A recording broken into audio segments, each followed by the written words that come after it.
গণঅধিকার পরিষদের নেতা কর্মীদেরকে টাকা দিয়ে কিনা যায় না। এটা বাস্তব প্রমাণ।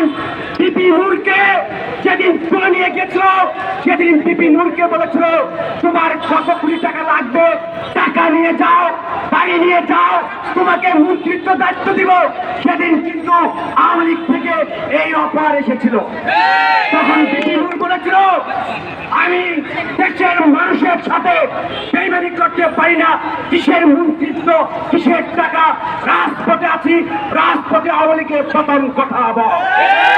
তাই পুলিশ ভাইদেরকে বলতে চাই, এই যে এসপি মহসিন, আরে আপনার তো শেখ হাসিনার পালিত পুত্র, আপনার কত বড় সাহস হয় এই পল্টনে আমাদের এই সমাবেশে বিক্ষোভ মিছিলে আমাদেরকে লাঠিচার্জ করেন, আমাদের নেতা কর্মীদের মোবাইল ছিনতাই করেন।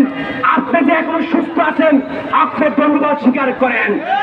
এই মহাসিনকে 24 ঘন্টার মধ্যে অবসরে পাঠাতে হবে।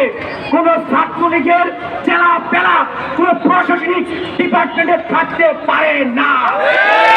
আমাদের শরীরে রক্ত থাকা অবস্থায় বিন্দু পরিমাণ পিছপা হব না।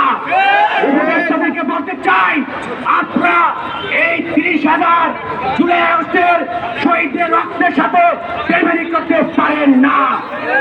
এই আওয়ামী লীগের দালালেরা